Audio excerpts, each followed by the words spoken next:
One of the first principles of soil health is keeping armor on the soil. One of the problems with making hay is that it makes that difficult. Are we focused on short-term benefits or are we focused on long-term benefits? If we're going to grow that cash crop year after year after year and export those nutrients, long-term, we're going to suffer from that. Today on the Working Cows podcast for episode 445, we're going to talk to Jeremy Sweeten and John Hayes about some of the ways that we can overcome those challenges by making sure that we are making progress with soil health on our hay ground as well. In our pastures, we will use haying as a disruption. That may mean that the year before we trample graze, do high density, very short duration, long skinny paddocks, knock down mature forage, put armor on that soil surface. And then if we come back through the following year and we make hay off of that, we're very cognizant about when we do it. But the other is we set our hay equipment up differently than we would. In our case, we roll the head back, we drop the skid shoes on the swather, and we leave as much leaf area and growing armor as possible. So then if you can have those, you're not completely shutting the photosynthesis down on that plant. There's leaf area there. That's helping protect the soil, but it's also keeping the soil surface cooler. That armor's not degrading as fast. You're conserving moisture. All that and more on this episode 445 of the Working Cows podcast, brought to you by Understanding Ag. Welcome to the podcast that gives producers a platform to discuss and share paradigm-challenging practices.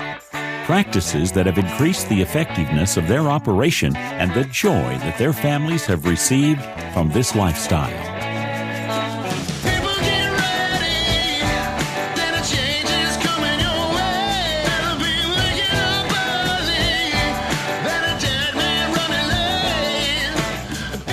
Hi, everybody. It's Clay Connery, host of the Working Cows podcast, recorded exclusively in the Understanding Ag studios. Very excited to be joined by a couple members of the team at Understanding Ag, Jeremy Sweeten and John Hayes, and we're going to talk to them today about the actual day-in, day-out practices of increasing soil health while having a hay-making enterprise on our ranch. Oftentimes we think of those two things as being at odds. We're going to talk about some of the ways that we can do it and increase soil health today with those two. But before we have that conversation, here's a word from our sponsor today, Understanding Ag. Are rising input costs keeping you up at night? At Understanding Ag, they help producers like you save money and build resilience through regenerative agriculture. Their team of experienced farmers and ranchers will show you how to reduce reliance on costly fertilizers, pesticides, and feed by working with nature, not against it. With proven regenerative practices, you can improve soil health, boost water retention, and increase your land's productivity while cutting expenses. From grazing plans to cover cropping to full system redesigns, they tailor solutions to your land and your goals. Let them help you make the transition from input-intensive, conventional, to profit-enhancing regenerative agriculture. Visit understandingag.com and take the first step toward a more profitable and sustainable future. John, Jeremy, thanks for joining me today on the Working Cows podcast. Welcome back. Thank you. Thanks, Clay. Pleasure to be here again. Yeah, always good to chat, and we're right in the thick of hay season. We drove past lots of balers and rakes and tractors. My wife and I took a quick trip to town today, and as we were coming home, and on both sides of that trip, just everybody's out making hay. And one of the problems, obviously, with that is we end up exporting nutrients off of that ground, and it starts to get a lot of bare ground in it and other things going on there. So what we're here to do today, as I understand it, is make the case for regenerative haymaking. So is it possible? That's the question we're going to start with, I guess. Yep, that's a great question, great place to start.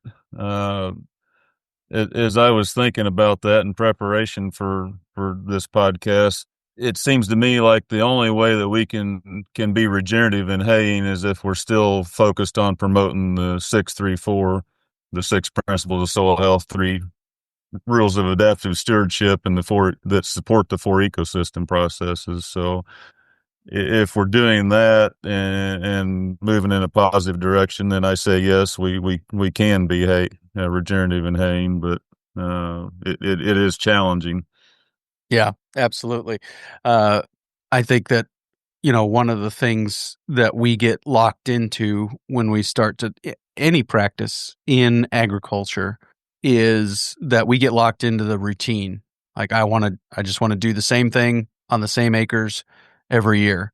And so we never think, should I do something other than make hay on these acres this year? Should I do something other than calve on these acres this year? And so part of that regenerative mindset, or one of the 3 rules of adaptive stewardship is disruption, right?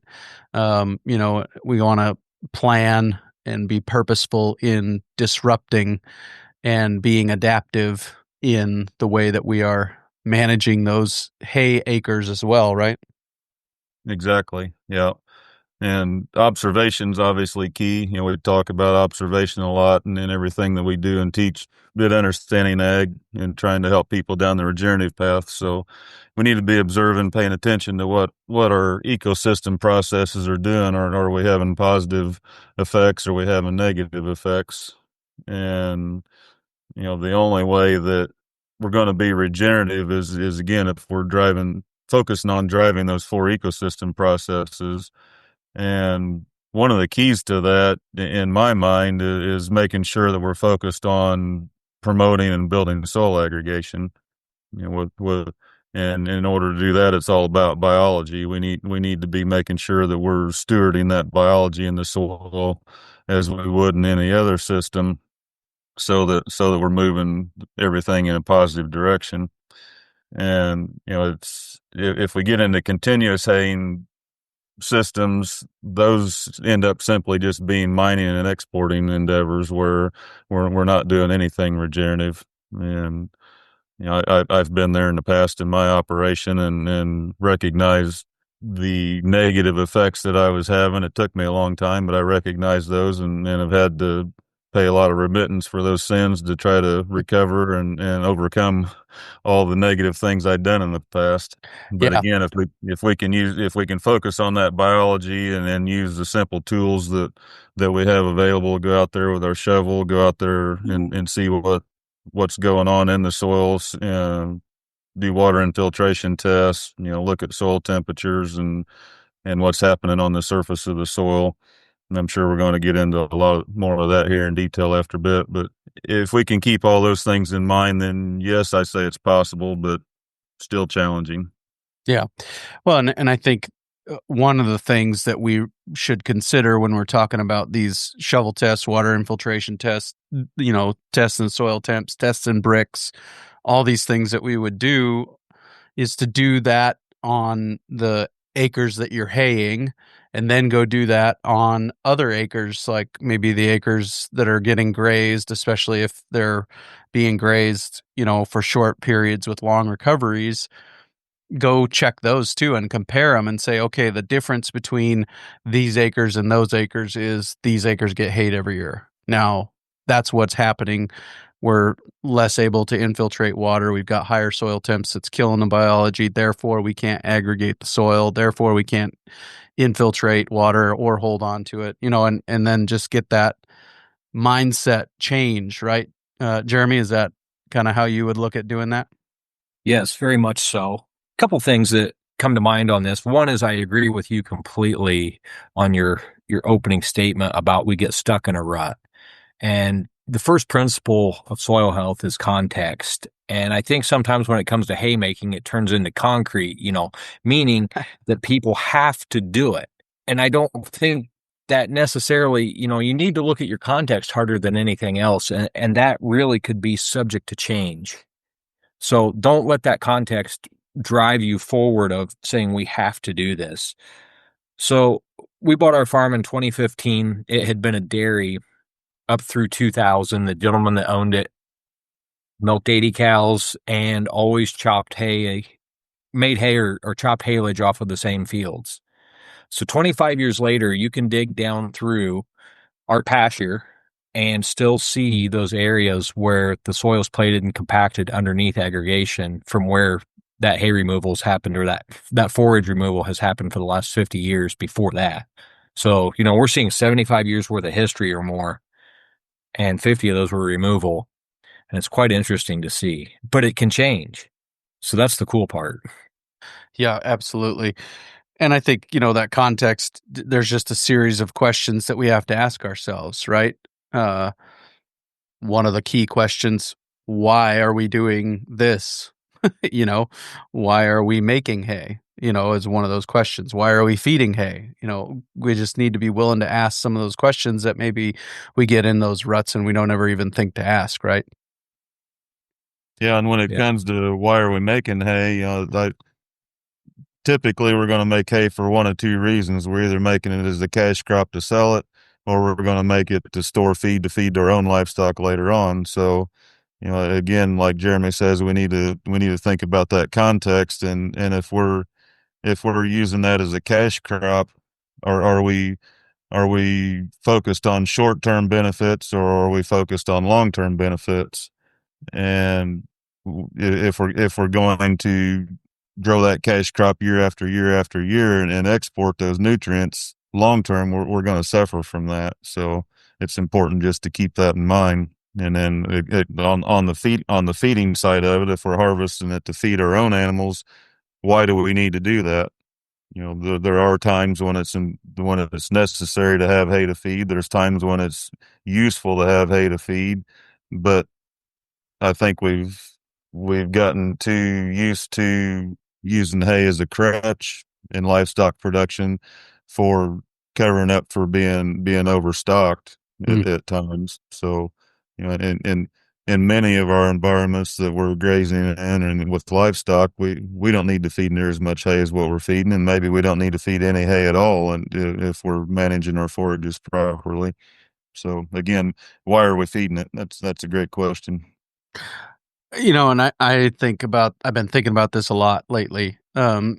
And kind of, if you'll indulge me with a thought experiment here for a minute, just think about what you could do on those acres if you weren't making hay on them, namely grazing custom yearlings, or how many of those yearlings could you buy for yourself if you sold all the haymaking equipment? I know that's a radical rip the Band-Aid off approach, but if you sold all the haymaking equipment, bought the yearlings, then you get to capture not only the solar energy and the money from that, but also you get to capture the appreciation and value of those yearlings during the time that you own them. And if you're taking the sell buy approach to that marketing, there's a lot of benefit there to be had. And so, and I think really in my mind, the ideal scenario would be just to run the number of cows and pairs. If you want to do that, run the number that you can graze on through the winter most years. And then when you come into that growing season flush and you're not making hay on those acres anymore, add yearlings for, just that growing season and maybe a little more on either side of it to make up the difference in the change in carrying capacity. Does that line up with kind of what you guys are thinking? Yeah. And Clay, actually, I would maybe even take that a step further. With cows being so overvalued right now, would this be the time, if you're at the right point in life and you push a pencil, should you sell the cows and the equipment and just run stockers? Right. And then the need for hay is almost non-existent because your grazing clause can say whenever we run out of feed, the cattle go, or the stockers go.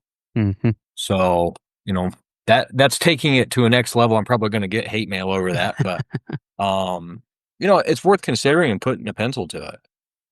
Yeah. Well, and just, think about the difference in lifestyle that would lend itself towards, and especially if you're getting on towards retirement age, quote unquote retirement age, whatever you want to call it.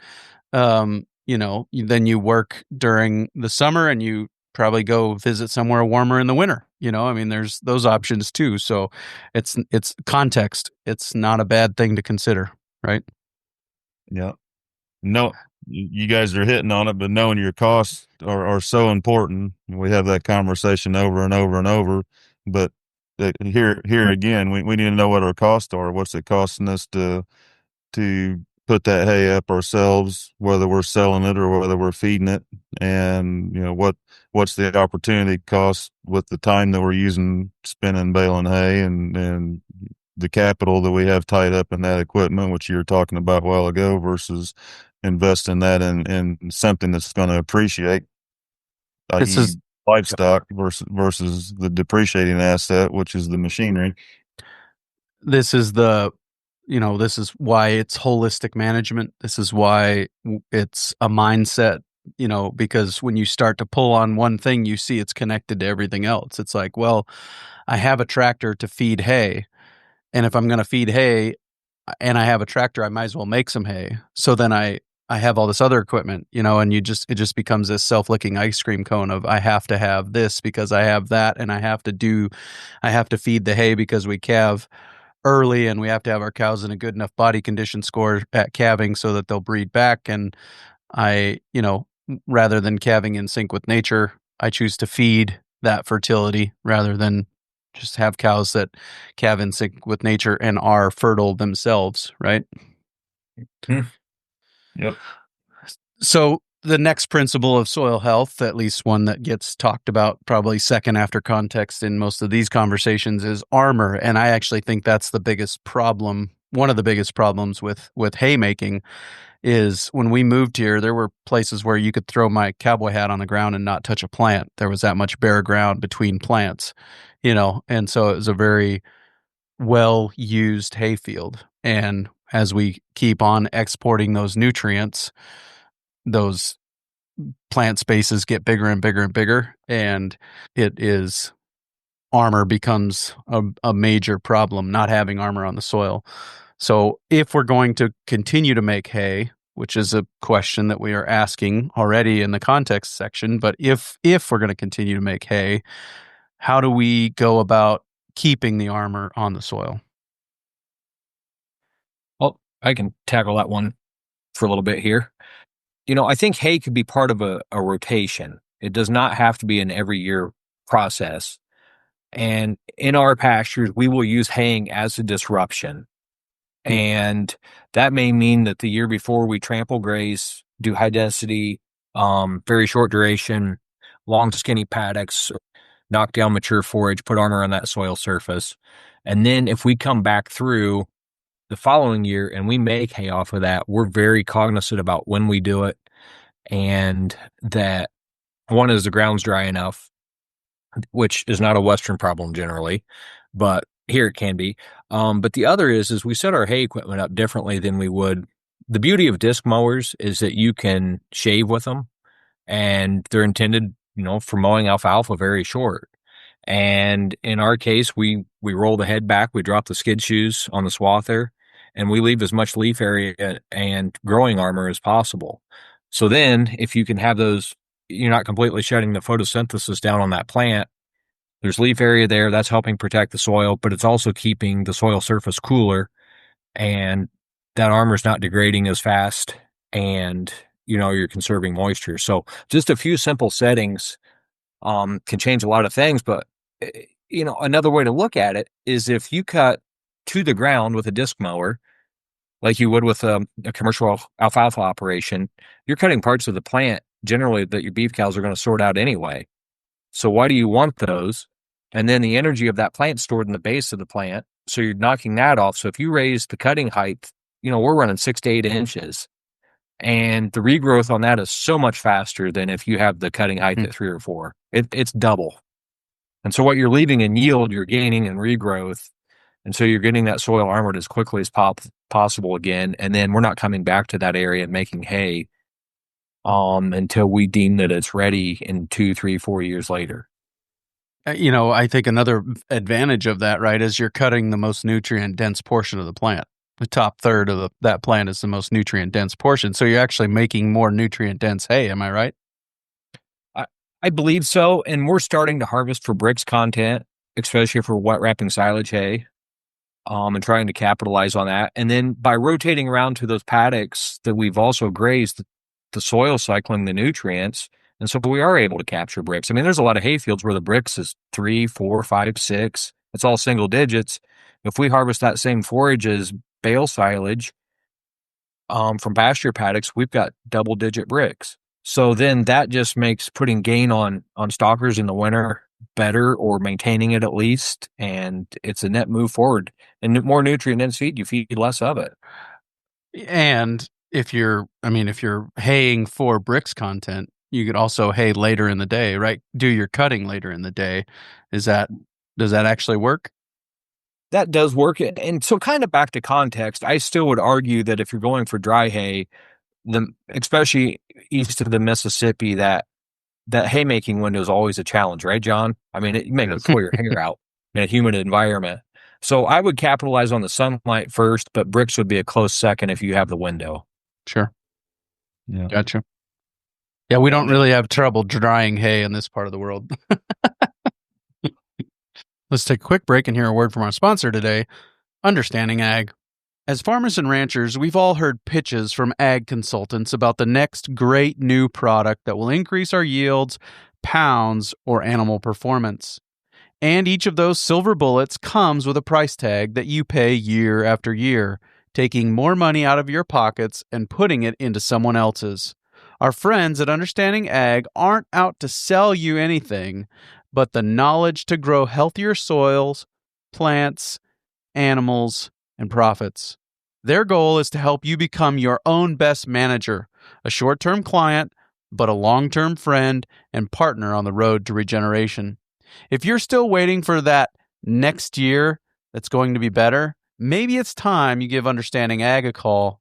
Check them out at understandingag.com. I know you'll be glad you did. The other thing that comes into play with talking about armor and sort of even leading into this to disturbance is when we're going out there prior to making this cut in the hay. What do we have out there? We have typically this big lush stand of forage, and when you look down through there and look at the soil surface, you have a real nice, cool microclimate there where there's all kinds of life, all kinds of biological activity going on. And like you mentioned, Jeremy, a lot of times here in east of the Mississippi, where we're dealing with moisture, we're trying to figure out when to get in and cut that hay when we have a little window in between rains. And oftentimes our soils are fairly moist. So we go in there and we cut that hay crop off, let it lay there for a couple of days. Generally obviously the sun's going to be out and we're trying to dry this down. What happens to soil temperatures? What happens to that microclimate on the surface of the soil there that was once conducive to biological activity? All of a sudden we just shut that system down. The soil surface temperature goes up because the sun's shining directly on that bare soil, and we shut all that microbial activity down. And if we don't have any aggregation there, or very little aggregation there, we're just turning that soil into concrete. And then we have all these negative compounding and cascading effects that we have to deal with for years after one of those type of events. Yeah, so I think that on both of these points, armor and disturbance, a couple of things. First of all, you don't have to make hay on every acre that you can make hay on every year. And secondly, you can leave the cutter up higher, take the top portion of the plants rather than the whole plant. And then, you're getting that benefit of not disturbing that microclimate there close to the soil surface that is really driving the ability of that land to be productive, right? Exactly. And I'm not sure if this is the right time for this, but I'm going to throw it in there anyway. One of the lowest hanging fruit about incorporating cattle, and if you're going to harvest hay, is being able to round bale it and leave it with natural sisal twine right there in the field and not touch it. I mean, that's a reduced input. You don't have to handle bales, and then you can come right back through and bale graze it. Yep. And I've got a friend I've talked about many times on the podcast that his strategy is to only put sisal twine in half of his baler. Only put sisal twine on one side when he's going to do that, so that it's even less. You're using less twine for one, but less. I mean, it's just there and it's ready to go. It stays together, but that's all it has to do. It doesn't need to get picked up and moved. So Right. Good point. the other thing facing us frequently, and I'm just, all of this is from my personal experience, because I bought a hayfield. And so diversity is the thing that we lack. And it's really funny. I have basically 2 quarter sections right next to each other. They're separated by a creek, and the section closer to the house was hayed more frequently than the section on the backside, and the section closer to the house is all crested wheat, with big plant spaces, bare ground. The section farther from the house is all western wheat and green needle, with a lot less plant spacing. And so diversity becomes a big problem in haymaking for a lot of the reasons we've already talked about: lack of aggregation, lack of armor on the soil, all those kinds of things. So how do we manage a hayfield to increase diversity? I think I would tackle it just like you would pasture, because I think it needs to be part of your pasture rotation. I think those fields where you can give extended rest periods, let more species come in, and then harvest that hay if you absolutely have to have it, and then feed it back on the ground that it came from, is probably the best way to be regenerative. And, in a hayfield, it needs that animal impact and it needs the rest just the same. And as you start to build more and more carbon, more and more, and give more rest, more and more species will come in and it will just build off of itself. And we've seen that multiple times. In my neighborhood, That works really well. Go ahead, John. No, go ahead. I'd say that works really well in a system to where we're harvesting that hay to feed back to our own livestock. If we're growing hay as a cash crop, we might have our hands tied behind our back, especially if we're going to use that same acreage year after year after year for a cash crop. And I did that for a number of years on a lot of my tillable ground. I grew that alfalfa orchard grass, trying to chase that premium hay market, whether it be horse or dairy, and a lot of cases horse hay in our part of the country. And you have extremely low diversity or almost no diversity. The orchard grass typically doesn't survive the short rest periods between cutting events, and if you're mowing too low, that's even harder on the grass. So eventually you end up with a predominantly legume stand out there. And thing that a lot of people don't recognize or realize is a high legume component in your forage out there, or if it's all legumes, you're going to collapse your soil structure. You're not going to have any soil aggregation in a very short period of time. And again, I had to learn that the hard way myself. So trying to manage, like Jeremy says, manage the systems holistically, to make sure that we're promoting diversity in there are going to have the positive effects that we're looking for, as opposed to the negative effects of the low diversity or monoculture systems. And the reason that legumes tend to collapse soil structure is because they are producing nitrogen, which feeds biology, which consumes carbon. Is that right? Yes, and we're not putting any carbon back in the system with the legume. And our carbon and nitrogen ratio gets thrown out of whack, and then problems ensue. Right. We need those grasses in there to not only pump carbon back into the system, but also leaving some residue behind that, in the grazing system where we can trample some of that down and have some carbon on the soil surface. You get your previous podcast with Keith Burns. He talked about how important it was to have that living plant pumping that liquid carbon into the soil, and how beneficial that was to the system. So I think that's important to remember that and understand how that works.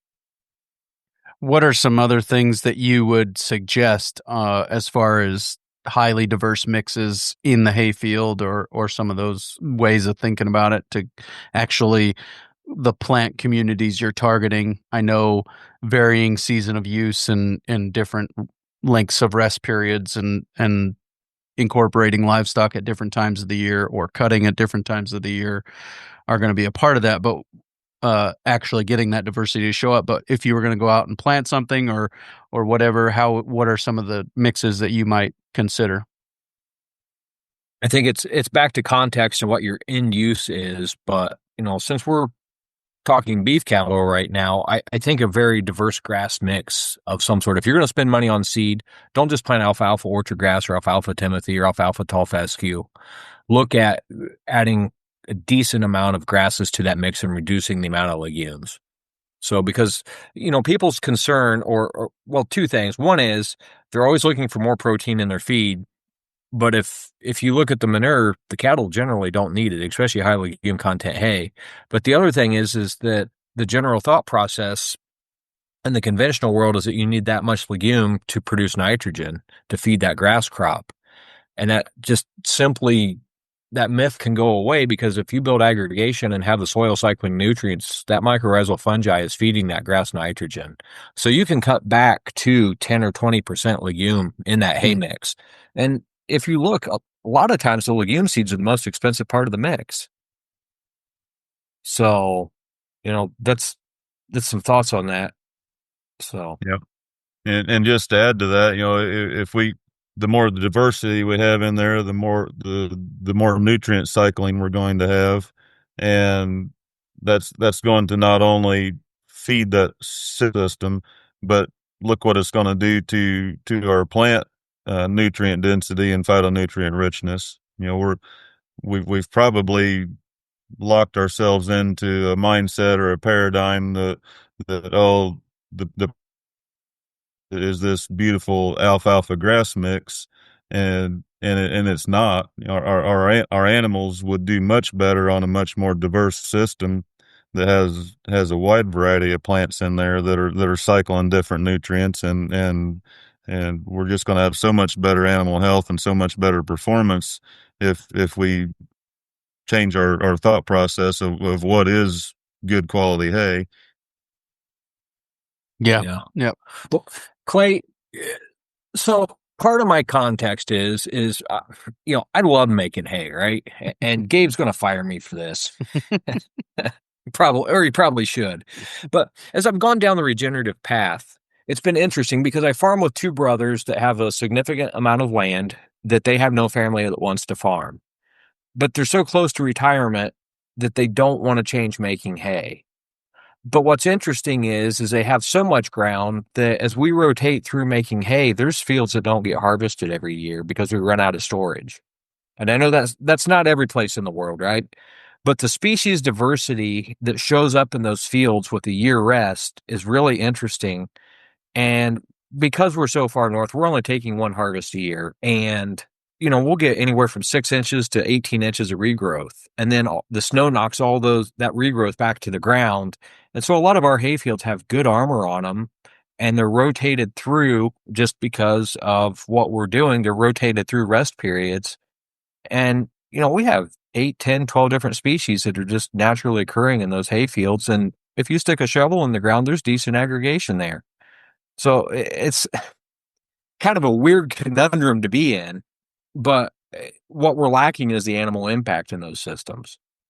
So at some point when these fellows retire, my hay equipment will go down the road and we'll start grazing those fields and get that livestock impact on there. And I think they'll take off and really, really start aggregating soil again. So in my neighborhood, go ahead, John. To add to that, Jeremy, if you were trying to take 2 or 3 cuttings a year off of this, you wouldn't be creating an environment that would promote diversity. It's going to promote just the opposite. So, when we're trying to cut alfalfa and make high quality dairy hay, so to speak, on a 28 to 30 day rotation, there's no way you're going to have diversity in a system like that. It simply can't be done. John, that was a previous part of my life is dairy hay and horse hay and lots of alfalfa, and I don't miss any of that. So, yeah, for sure. And we're touching on the livestock integration piece of this. And in my neighborhood, most of the livestock does get integrated onto the hay ground. It just happens to be in the dormant season. Sometimes it's graze until there's nothing out there. Let them pick through it until there's nothing out there. And then we start to feed on it. But generally, we feed in the same place every year. So let's talk about maybe some different ways to think about making the livestock integration beneficial on those hay acres. What comes to mind is grazing that during the growing season and pulsing that through just the same as you would with any of your other adaptive grazing practices. Another thing that really comes to mind that works well in hay fields is to unroll bales out there and bale graze in the winter. So it's very limited residue, but you're getting manure and urine animal impact out there. And so you can move that around the farm as well, because it's hard to impact a large area bale grazing unless you just have piles and piles of cattle. But it still can be a step towards that. So between rest and bale grazing and then pulsing hay through, you can do a lot more than taking 2 or 3 cuts a year. Yeah. You cannot beat the economics of bale grazing from a cattle feeding perspective, and you can't beat the improvement of the soil of bale grazing from a cattle feeding perspective, but it may be a slower process to improve that land. One, from the amount of residue that's left behind, it takes a couple of years for that to get as good as it can be.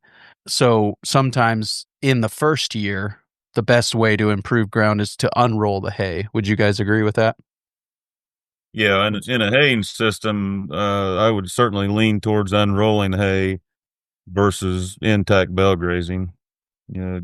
It's such a major disruption with intact bale grazing that one, you're gonna change your plant species diversity out there drastically by doing that. You're gonna need a lot of time for recovery and rest, and there's gonna be a lot of biomass or carbon left behind on top of the soil. And if you're trying to drag a hay mower through that, especially a sickle mower, it could be really challenging.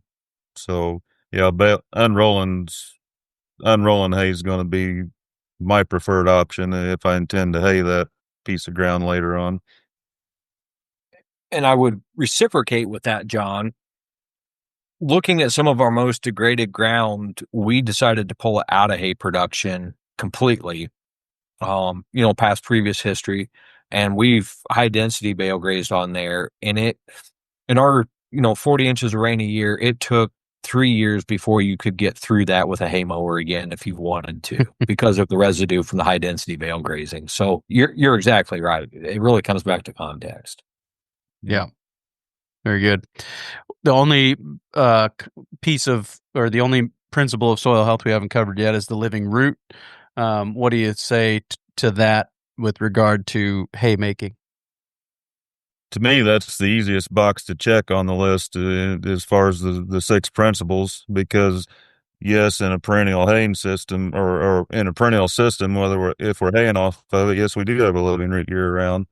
The key is to have diverse living roots, so we're taking advantage of all that plant diversity and all the nutrient cycling that those different plants are doing. But yeah, the living roots sort of the no-brainer in the system. Yeah, certainly. Let's talk about the 3 rules of adaptive stewardship. How would you think about that from the hay making perspective? When I think about hay, I automatically think about those negative compounding cascading effects rather than positive. The only positive thing about hay is when you're buying it, bringing it in, and feeding your animals, and the net import of nutrients and especially carbon.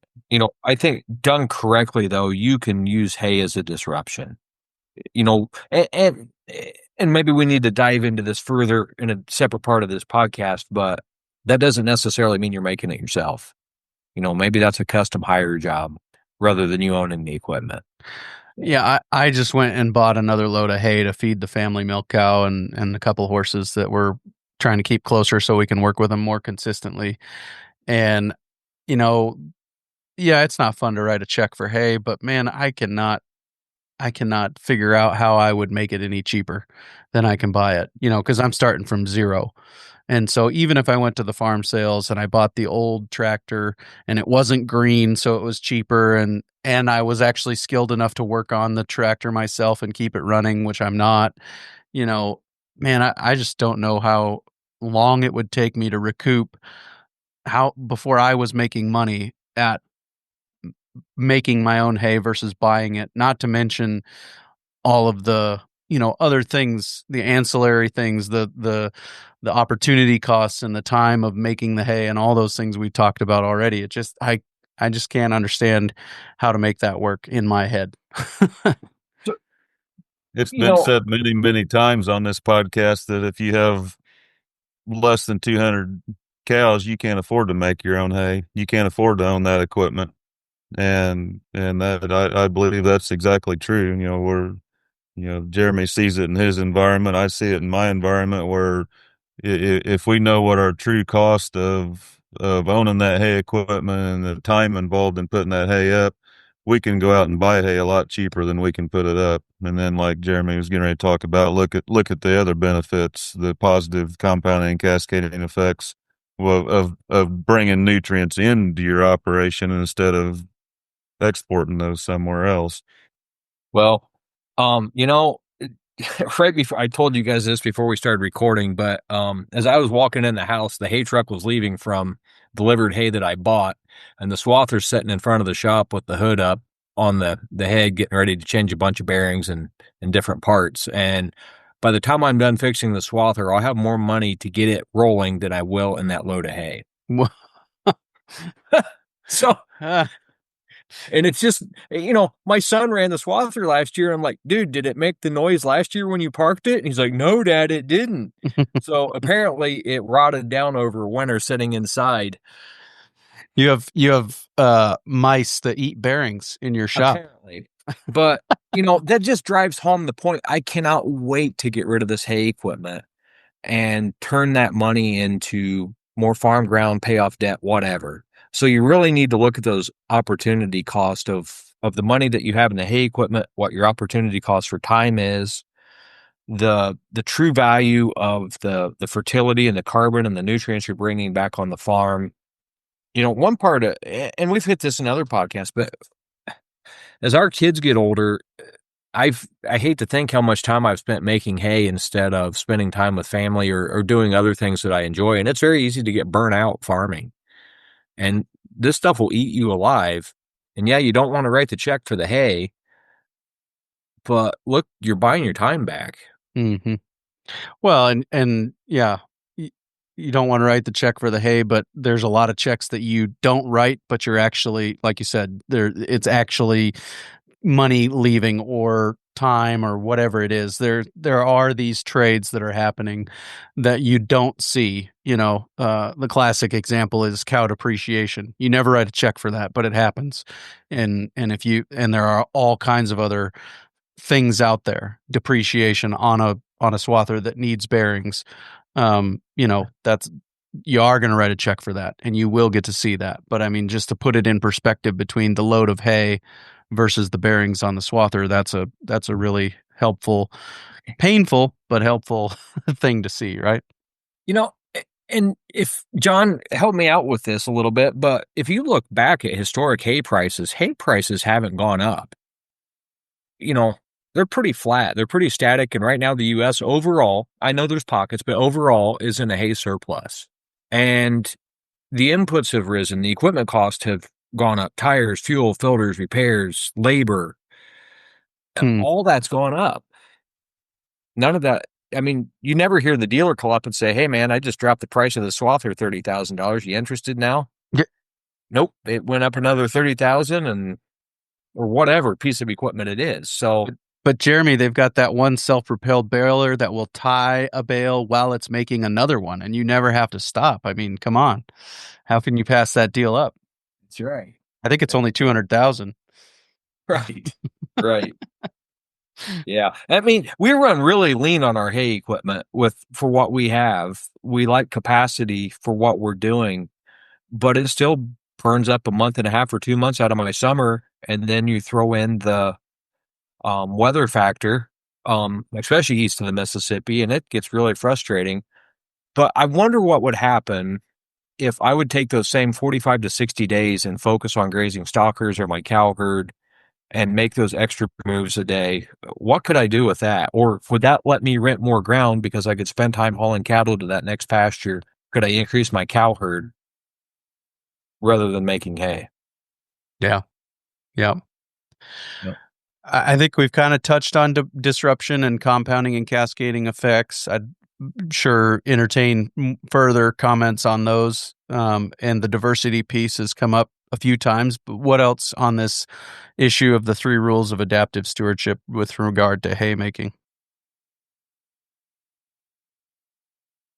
The only other part I would add on diversity is I'm going to do this opposite, Clay. If you're going to buy hay to feed, get the most diverse hay that you can get so you have the opportunity to bring seed back on your farm.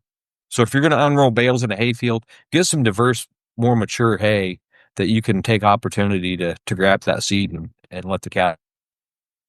Yep. Yeah, that's the hay I bought is 2 plants in that hay bale that I don't have here. And so glad to have them. Welcome to the community, right? Cool. Okay, so now I think another thing, and we've talked a lot about this, the costs associated with making hay. Are there other things that you would add to that list that we've already discussed, or other perspectives that you would want to cover on the knowing your costs as far as making hay and some of those things? So I was thinking about this podcast a little bit as in preparing for it, and coming from an ag systems management background through college and different things.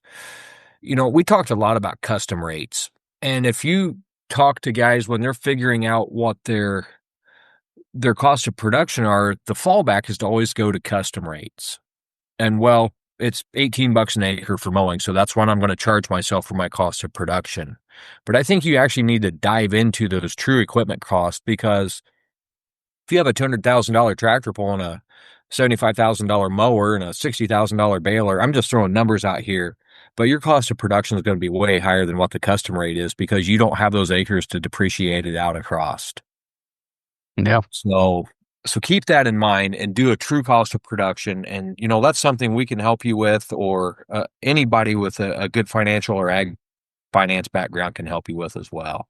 But Burke Teichert will talk about reducing overheads to be profitable in a cattle operation. And that's really, really important. Yep.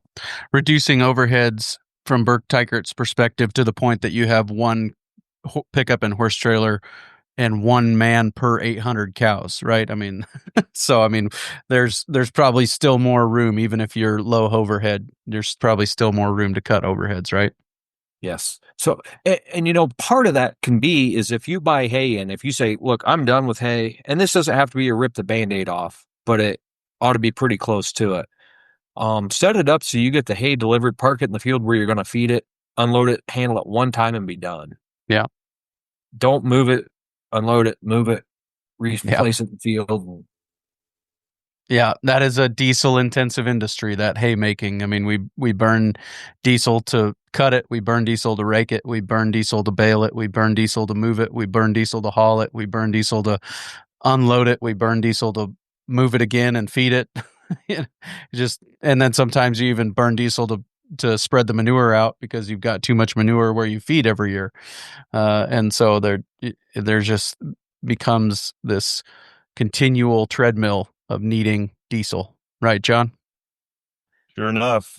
The goal is to reduce inputs, right? Right.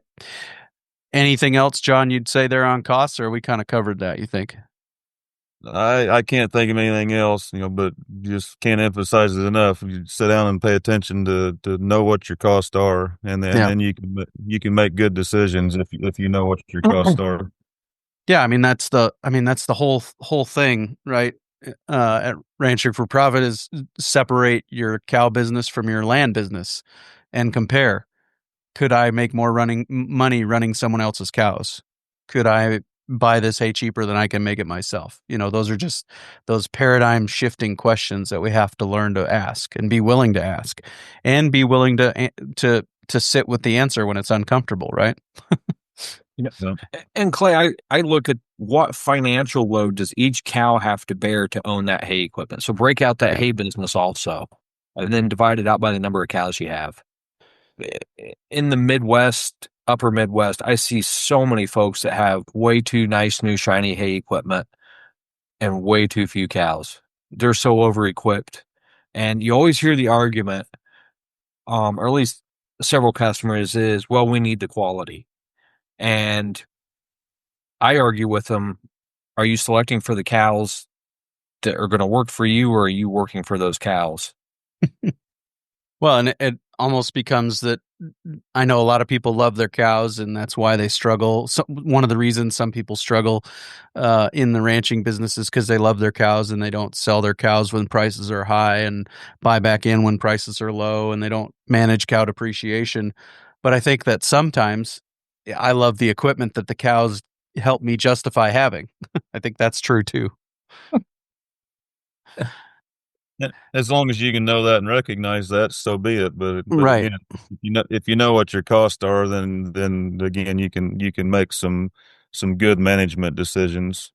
And And maybe another thought to that is maybe you work with a neighbor. Maybe you don't get rid of all the hay equipment, but maybe you share equipment. So all of a sudden, collectively, you have 300 or 400 cows or 500 cows that you're feeding, and you're reducing the overall farm stocking rate to be more profitable, and you're just making enough hay to buffer yourself against when you need it, rather than just making hay saying we have to feed hay this X number of months out of the year. Maybe it's a hybrid plan. Yeah. You can become more regenerative doing what you're doing, reduce overheads, work together, and depreciate that equipment out over more animals, and still be more profitable. Some of the best and most profitable managers I know are the guys who understand that once you start feeding hay, you don't have to feed hay until they're back out to grass. It's 40 below and the wind's blowing 20 miles an hour and there's some snow with it too. I should probably go out and feed some hay to those cows, right? They need hay. They need some energy. They need to be able to get in behind protection. They need something out there to help them, right? Mm-hmm. But that doesn't mean that you have to feed hay every day from here till May 20th after the branding's over and you ship to grass. You can figure out a way to, or that's just a contingency plan. We brought them in, we fed them hay when they needed it. Now they're back out and they're back to work. Yep. It's always good to have 2-3 contingency plans in the background. As we cut hay out of our operation, snow depth is still our determining factor, which is different than a lot of parts of the world. I don't necessarily have hay bought, but I know where I can go buy it if I need it. And, if we have a drought, I never have the intention of trying to feed our way out of a drought. It's pay attention, be observant, destock, rent more ground for grazing, something, and do that. So, there's the balancing act. I'd like to, as we, kind of transition here, I'd like to talk a little bit more about some tips, some practical ideas for ways to approach this. And we've talked about a couple already, even the sisal twine and mowing for bricks content and some of those things. But what are some other tips that you would give with regard to just being practical about how to actually make hay regeneratively? One of the things that I think's maybe often overlooked is we look at a hay stand as having a lifespan. Oftentimes here in the Midwest, it's 3 to 5 years, and it's played out, and you have to start over again. You have to rotate it out into a different crop, and if you want hay, go back into hay. And you mentioned on your own ranch when you first moved there, you could throw your hat down on the ground and not hit a plant. So the plant density was thin, the stand was wore out. One of the easiest ways either to manage for that not to happen or to begin to reverse that situation, is take advantage of the plants that are growing and let them reseed themselves. If we're always cutting this hay in a vegetative state and where it's never going reproductive, one, we're gonna lower plant diversity by doing that, and two, we're not going to replenish the stand. So you can easily fill in a thin hay stand or prevent a hay stand from thinning just by letting it go to seed, whether it's the grass or whether it's the clover or whatever's in there that you're trying to replenish. Let that go to seed, and it'll reseed itself, and we're not here having to incur that expense of buying seed. Yeah, for sure. And I think that one of the things I hear frequently from the Understanding Ag crew is that the majority, like the high majority, something like all of the ranches they consult on are overstocked, right? Too. So there's opportunities to maybe fix your being overstocked and go buy some hay with some of that, right? Yep. Yes, exactly. And, you know, from the folks that I deal with and know, there's pride in how many animals that they have on their property, whether ranch, farm, whatever. And that's kind of like the corn guys bragging about their high yields. Balance the bragging rates out with the net profit. So look, don't worry that you have X number of cows. Worry about what your profit per acre is. Yeah, absolutely. And I think another big thing always is, for me especially, I get to looking at this and it's, oh man, it's crested wheat and it's solid crested wheat and it's hardly anything else, and it's crested wheat and bare ground, and always just being focused on, we got to manage for what we want, not try to fight against what we don't, right? Exactly. Yes. Completely agree.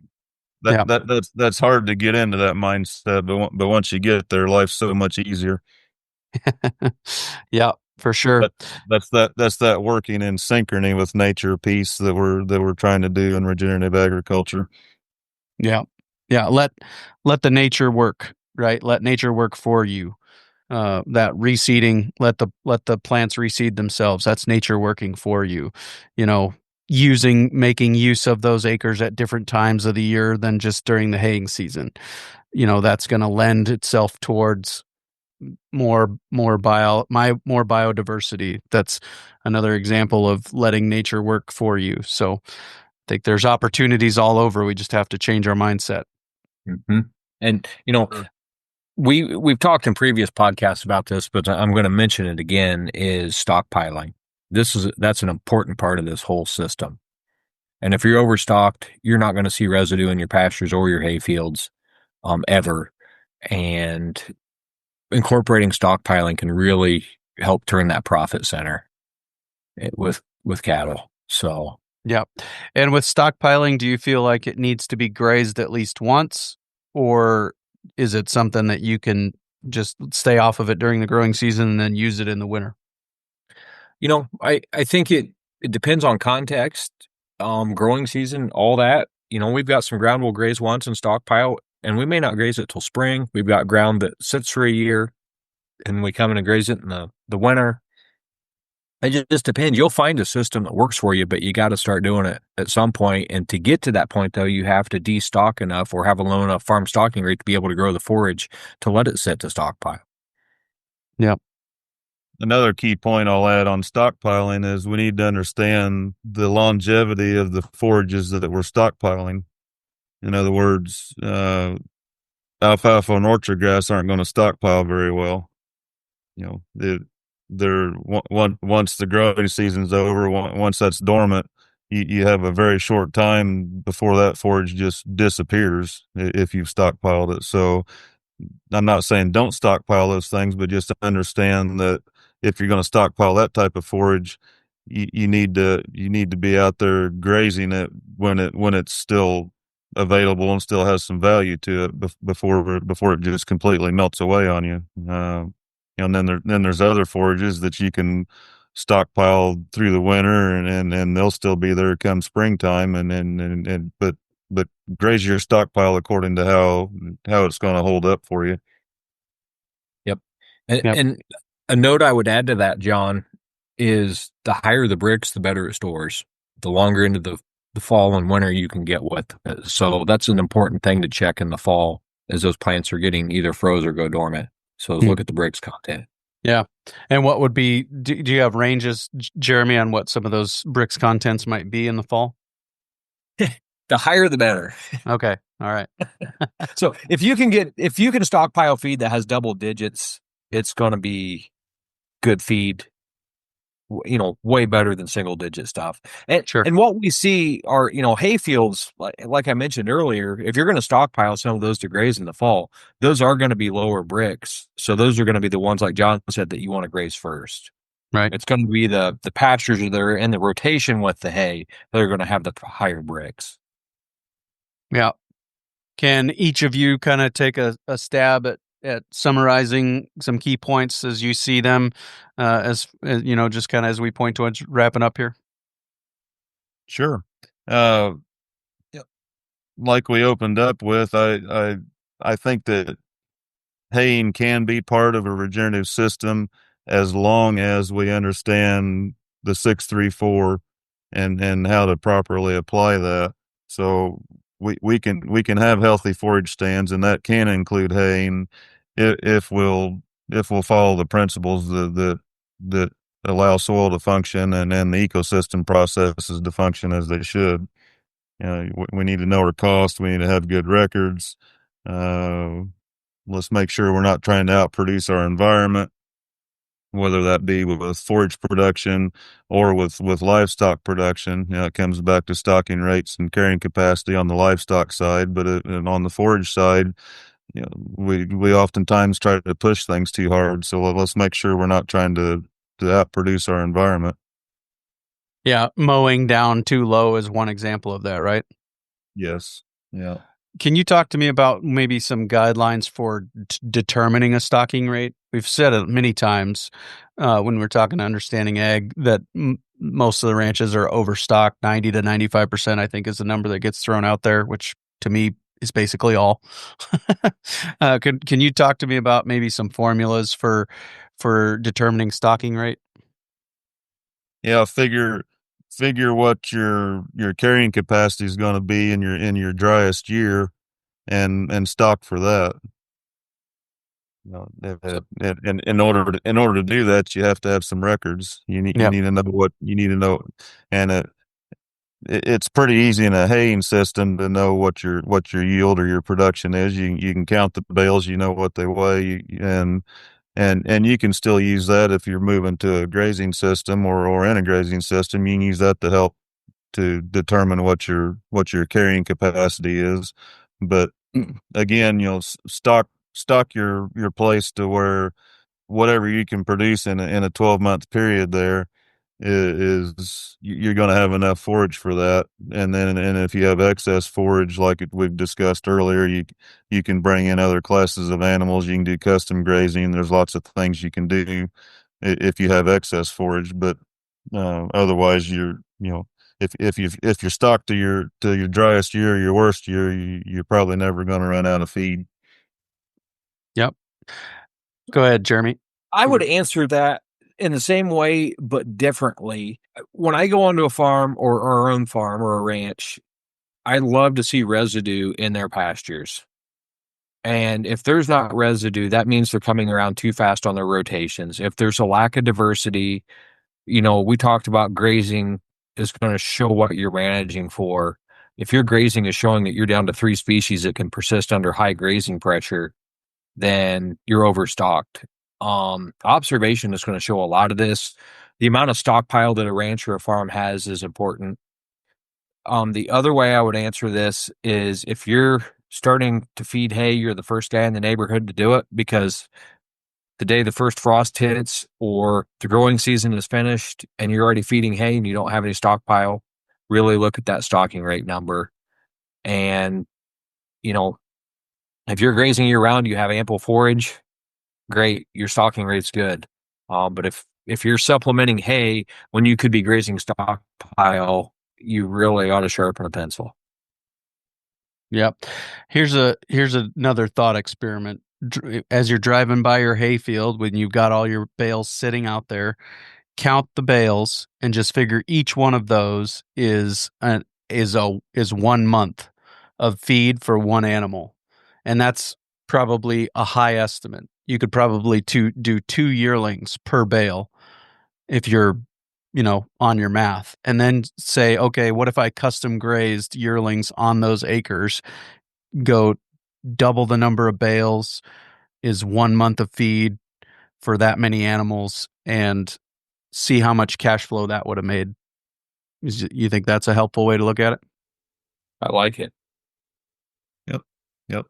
I think it might help change their perspective, and then cash flow tends to be one of the more difficult things to manage in a agricultural enterprise, and that would be a way to help it, right? Yes. Sure would. Yes. All right. Very good, guys. I really appreciate the time today. And thank you. Thanks again for joining me. My pleasure, Clay. Thank you. Thank you so much. Very good stuff there with John and Jeremy. Really appreciate them sharing their perspective and some of the practices that they've used over the years on their own operations to make hay while regenerating their landscapes. So looking forward to next week on the Working Cows podcast. We'll be talking to Ty DeCordova. He is one of the people there behind Live Ag, and they're doing all kinds of great things in the marketing world, helping ranchers and farmers market their livestock products all over the country through video auctions and different kinds of marketing strategies. So looking forward to that conversation with Ty coming your way real soon on another episode of the Working Cows podcast. We'll see you then. We invite you to visit workingcows.net to subscribe to the show via iTunes or Stitcher. You'll also find detailed show notes pages, resources from our guests, and the industry leaders who have influenced them.